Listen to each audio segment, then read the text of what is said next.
So good morning everybody. Here I am in my little office again doing another Facebook Live broadcast. And I want to just share something with you that happened to me early this morning. Over the last weekend, I've really kind of been dragging a bit, to be honest with you. I never watched the State of the Nation address, but I've watched some of the outcomes of the Sona address. And to be honest with you, I felt a little discouraged, just at the disruption, and I understand that political parties, the EFF and others, they really have a right to make their voice known, and I think holding the ANC to account on various things is a good idea and all that kind of stuff. And this isn't a political statement. All I'm just saying is that the impact that it had on me, because I'm not sure that the State of the Nation address really achieves the purpose that maybe political parties are hoping to achieve, and just feeling a little despondent about how things are going and all that kind of stuff. And I'm sure you can relate to that. But, nevertheless, how do I cope with that? And then, realize the load shedding moved from phase 2 to phase 3. And, these kind of things, they kind of build on top of each other. You hear of people immigrating and things like that. And you think, what's happening in our country? And for the most part, I feel pretty hopeful and a sense of mission and purpose, even though our world with the coronavirus and all kinds of things that are going on in our world. But just this weekend, it kind of got on me, and I've been saying, God, you need to speak to me, you need to speak to me. Anyway, so this morning I came and just did a little bit of time and just to spend some time with God here in my study. And while I'm doing that, I've been reading through the book of Galatians in my mornings. It's 6 chapters to the book of Galatians, but I decided this morning now I want to read a reading plan from the YouVersion reading plans, and I go through various reading plans. I think I found a really good one that I'm about to start, but I really feel this prompting in my heart to finish off Galatians. You've done 5 chapters of Galatians. Go to Galatians chapter 6.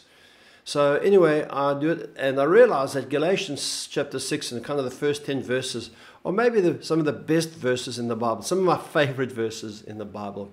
So I read this morning. It says, so let's not get tired of doing what is good. At just the right time, we'll reap a harvest of blessing if we don't give up.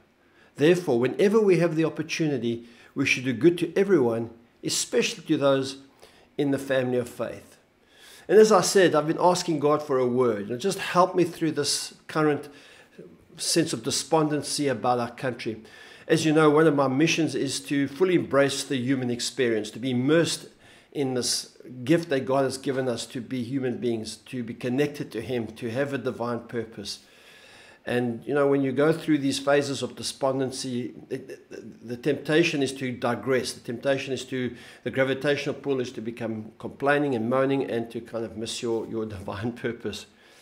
So this word this morning was really just a word to me, and I wanted to share it with you. And the word is, so let's not get tired of doing what is good. At just the right time, we'll reap a harvest of blessing if we don't give up. Therefore, whenever we have the opportunity, we should do good to everyone, especially to those in the family of faith. And so this morning, in a way, I want to do good for you and to encourage you. I love Galatians 6. He goes on, Paul writes on, he says this in Galatians 6:4. He says, pay careful attention to your own work, for then you'll get satisfaction of a job well done. And you don't need to compare yourself to anyone else. And I needed to read that this morning. I needed to read this idea that it's all very well for me to look at what's happening out there and to be concerned and have to kind of process all of what's going on and ask what is my role in all of that and kind of stuff. But at the same time, that I mustn't get tired of doing good. And at the right time, we will reap a harvest of blessing if we don't give up. That I will pay attention to my own work, and you'll get satisfaction from your own work. And you won't need to compare yourself.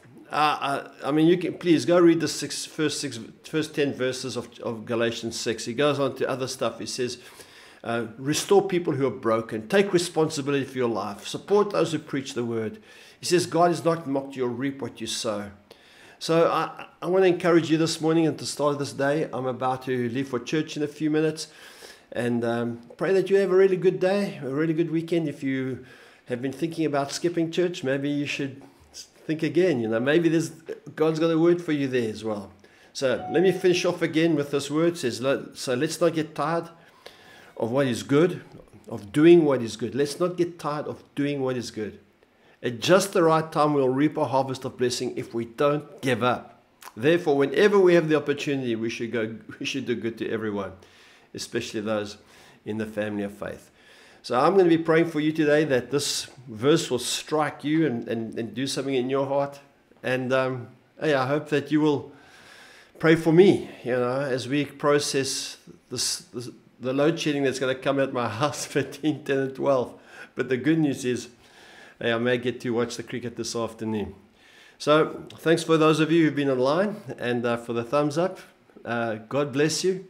Have a terrific day. And yeah, that's it. Cheers, eh?